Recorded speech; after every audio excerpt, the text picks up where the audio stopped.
नहमदुहु व नुसल्ली अला रसूलिल करीम औज़ु बिल्लाहि मिनश शैतानिर रजीम बिस्मिल्लाहिर रहमानिर रहीम व मन यूतिल हिकमा फ़क़द ऊतिया खैरन कसीरा अम्मा बाद। अज़ीज़ दोस्तों, अस्सलामु अलैकुम व रहमतुल्लाहि व बरकातुहू। उम्मीद है आप सब खैरियत से होंगे। दुआ है अल्लाह मेरे तमाम दोस्तों को अपने हिफ्ज़ व मान में रखना, आमीन।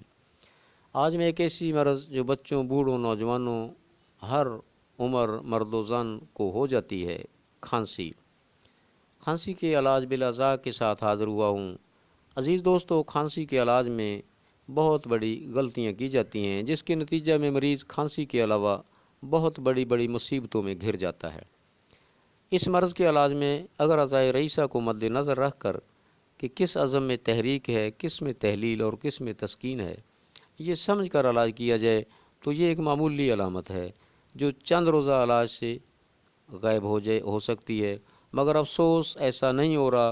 मुखरज बलगम और तखज़ीर पैदा करने वाली अदविया, स्टीराइड्स अदविया की स्टोर्स पर भरमार है। सोचने की बात है, जिस मरीज़ के फेफड़ों में खुश्की है, फेफड़ों के उज़लात सोज़शनाक हैं, उसको मुखरज बलगम अदविया इस्तेमाल कराएंगे तो लाज़मी बात है कि अब उसके फेफड़ों की शरानें फटेंगी।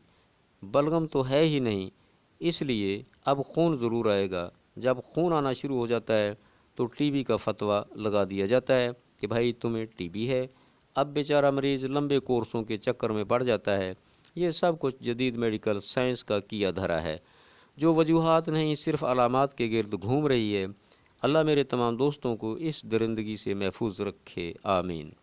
खांसी के इलाज की मैं एक ऐसी टेक्नोलॉजी लेकर आपकी खिदमत में हाज़िर हुआ हूँ जो आज तक किसी फरंगी तरीका इलाज के डॉक्टर के हाशिए ख्याल में भी नहीं आई। इस पर सोचना तो बहुत दूर की बात है। एलोपैथी एक कुआं है, डॉक्टर मेंढक के सिवा कुछ नहीं। बस कुएं के मेंढक की कुआं ही कायनात है। उसे क्या पता कि मेरे अल्लाह की कायनात कितनी वसी और रीज़ है। क्या स्टीराइड्स अदविया से इलाज करना इलाज है? डेकाड्रान वगैरह अदविया से उज़लात फैला देना, क्या ये इलाज है? नशा और अदविया से तखज़ीर पैदा करके मरीज़ को सुकून पहुंचा देना, ये एक इलाज तो नहीं, ये मदारी की तरह कागज़ के नोट बनाने वाली बात है। धोखा है, धोखे के सिवा कुछ नहीं। खांसी के तीन बड़े बड़े वाज़े अंदाज़ हैं। इन तीन अंदाज़ की खांसी की अलग अलग अलामात हैं जो एक दूसरे से मुख्तलिफ हैं।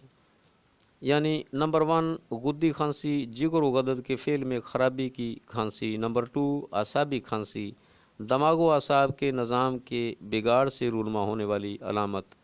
नंबर 3 उज़लाती खांसी, दिल व उज़लात के फेल में ख़राबी की वजह से होने वाली खांसी।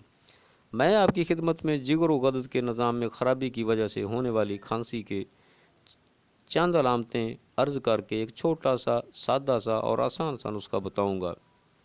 ऐसी खांसी जिसका इलाज साल हा साल चलता है, इंशाअल्लाह चंद दिन के अंदर ठीक हो जाएगी। क्योंकि इस खांसी का ताल्लुक फेफड़ों की गिशा मुखाती, गुद्दी पर्दा या झिल्ली से होता है। गले में जलन, पेशाब का रंग जर्द कम मिकदार में अक्सर जलन से आता है। गले में सोजिश होती है, जी मतलाता है, ज़ोफ़ कल्ब की शिकायत होती है, पेट में मरोड़, अक्सर पखाना पेचिस की शक्ल में आना, बाज़ औक़ात बड़े पेशाब की जगह भी जलन होती है। खांसी गर्मी के मौसम में शिद्दत अख्तियार कर जाती है। रात की निस्बत दिन के वक्त ज़्यादा होती है। चाय, गोश्त, गर्म खुश्क ग़िज़ाएँ तकलीफ़ में इजाफ़ा कर देती हैं। मरीज़ बादी और खुश्क गर्म से गर्म खुश्क ग़िज़ाओं, तुर्श फ्रूट से परहेज़ करे और ये नुस्खा इस्तेमाल करें।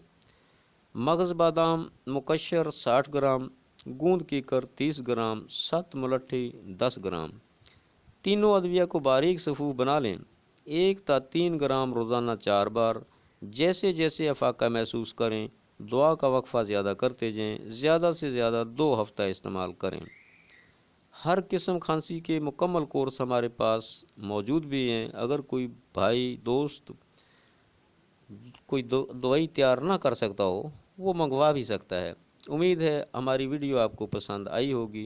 اگر ہماری ویڈیو آپ کو پسند آئے تو لائک کریں۔ مزید اچھی ویڈیو حاصل کرنے کے لیے ہمارے یوٹیوب چینل کو سبسکرائب کریں، ساتھ بیل پر کلک کرنا نہ بھولیں۔ شکریہ۔ آئندہ ملاقات تک کے لیے اللہ حافظ۔ السلام علیکم ورحمۃ اللہ وبرکاتہ۔